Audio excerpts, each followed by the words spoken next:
Hi everyone, welcome to class. Today is Thursday, January 28th, 2021 for all the virtual listeners out there. So if you haven't set up your pre-class activities, make sure you get started with those, but we're going to go ahead and jump in. So this is your reminder to just remove any distractions, silence your phone, be in a quiet location if you can. Just be ready to give all your attention to today's lesson. So we're going to do a quick quality check. If you guys can raise your hand, it's in the bottom center of your screen. If you can hear me, if you can see the words quality check on the screen, and if there's a red record button in the upper left-hand corner. Great, thank you guys. You can put your hands down. So the learning objectives for today is really why technology is important for gaining deep understandings and which ways are the best to use them. And we're going to especially look at social media and the habits that have grown on us from social media usage. So we're going to be going over Chapter 3 from Thinking Collaboratively by D. Randy Garrison. But before we dive into that, let's start with an icebreaker. So when I tell you guys to not yet, I would like you guys to raise your hand if you agree or disagree with the phrase, people learn information by scrolling through their social media feed. And if you're a virtual listener, just pause the video and reflect on if you agree or disagree with this phrase. But raise your hand for all my live participants if you guys agree with this phrase. Okay, so all of you agree. So I'll have someone share.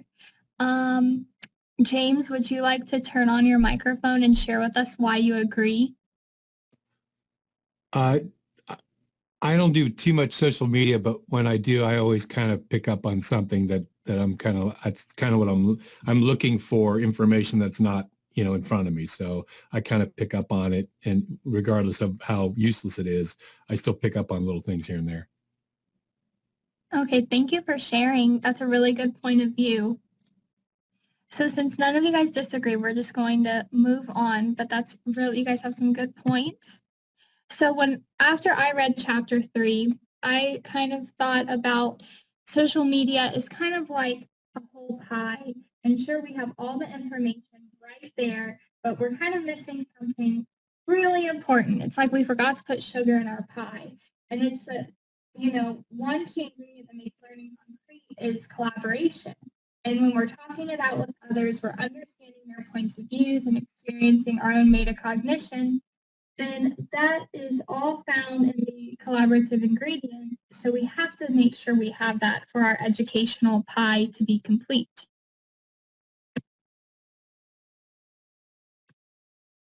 So social media is a great way for us to see things from around the world, to stay connected, and to be entertained.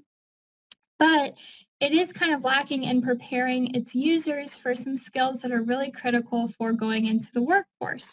We're not sharing our opinions, ideas, and collaborating. We're just kind of passively scrolling and looking. And according to the author of Thinking Collaboratively, Garrison shared that social media can make users afraid to share their own opinions on social media because they might be afraid if they don't agree with everybody, what are they going to think? So we're kind of being bystanders to a lot of information that's thrown at us, and we're just absorbing it all. So we're going to do a quick polling activity. So if you're a virtual listener, just read the question and respond to this multiple choice question in your reflection that you'll email to me after class. But for everyone who's here today, I will be sharing with you guys a polling activity. So please answer the question, what educational skill does social media neglect to teach users? Is it problem solving, how to post, passive interaction, or entertainment? And then just click on your answer on the pop-up. All right, great. So you guys should be able to see your answers now. So everybody got it right. The answer is problem solving. So good job.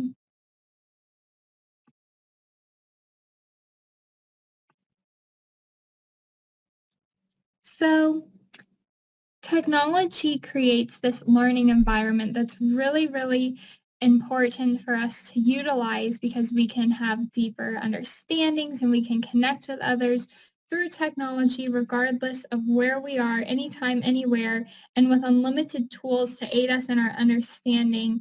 Just technology gives us all those opportunities to work together and zoom in on a specific key item and collaborate until there's a full understanding.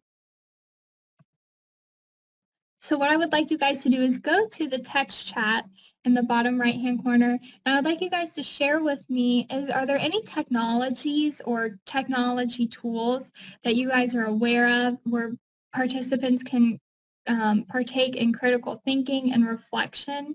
Are there any tools or technologies that you're familiar with or you have used before that's really good for engagement and working together?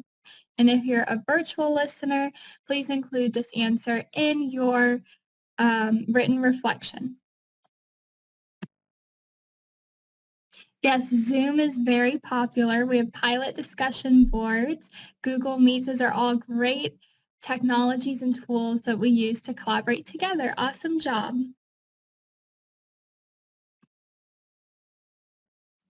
So written and oral communication are beneficial methods for learners to collaborate together. That being said, there are some cons with both of them.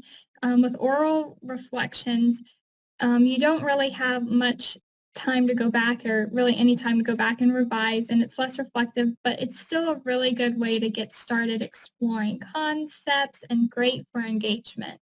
With written reflections, it is time consuming, but if you will have a more thought out answer and well-rounded responses, as well as it can help have a deep understanding. So I would like to do a pointer activity with you guys. Go up to your pointer tool in your upper left-hand toolbar. And when I read an activity, I would like you guys to move your pointer over the smiley or the frowny face. So let's see if these activities that I read, are they good methods for learner engagement or are they bad methods for learner engagement? And if you're a virtual listener, just listen to what I say and follow along and think in your head which is good and which is bad.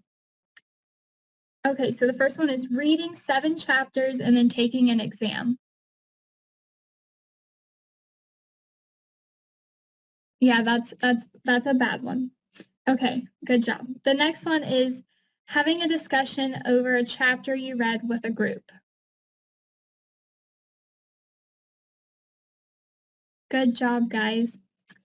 That is right. That's a good one. And then the last one is writing a reflection on a chapter and then discussing it with a group. Yep, that's still a good one. Good job, guys.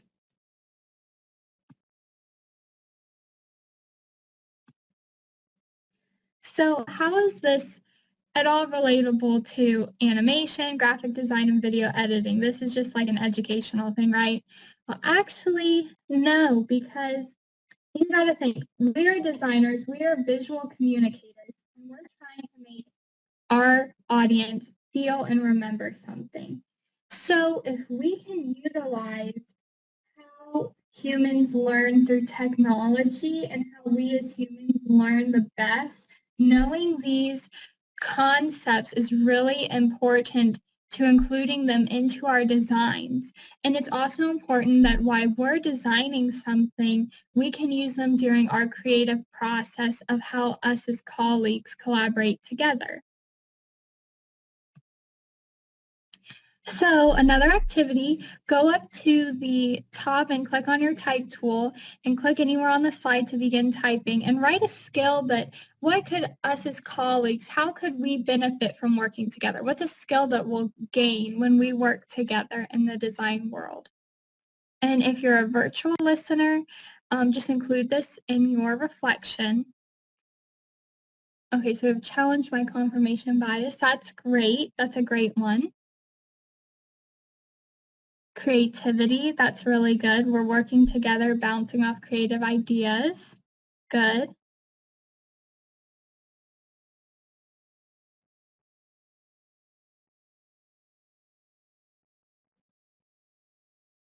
And then sharing drawings, that's a great one because we can always critique our own drawings. We can help other people. That's a great one. Good job, guys.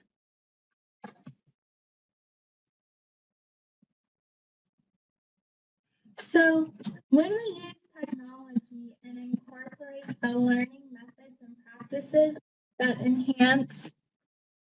Brittany, do you have a question? No, your microphone kind of keeps cutting out. I wanted to tell you. Oh, okay, thank you. Let's see. How good is can you guys hear me? Is it, can you understand what I'm saying? For the most part? Good, okay. I'll keep going and see how it does. And if not, I can try something else. Thank you for letting me know.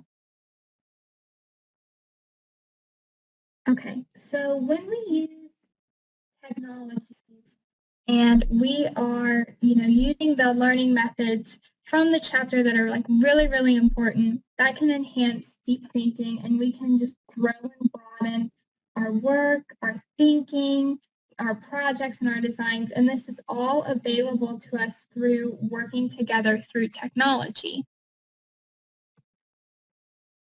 So I would like you guys to go up and grab your pencil tool and underline positive educational methods that enhance rich learning. And if you're a virtual listener, make sure you include which ones are positive in your written reflection.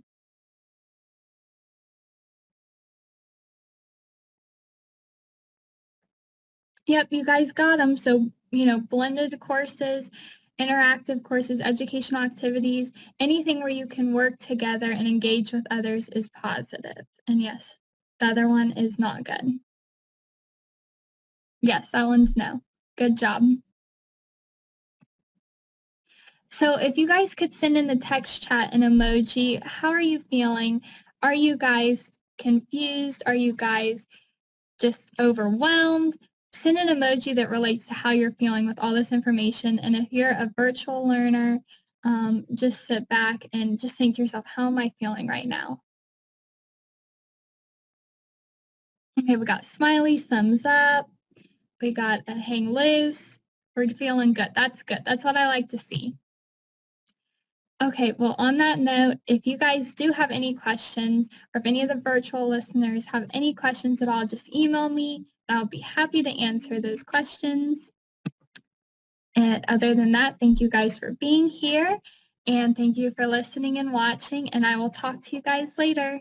Thanks, guys. Bye.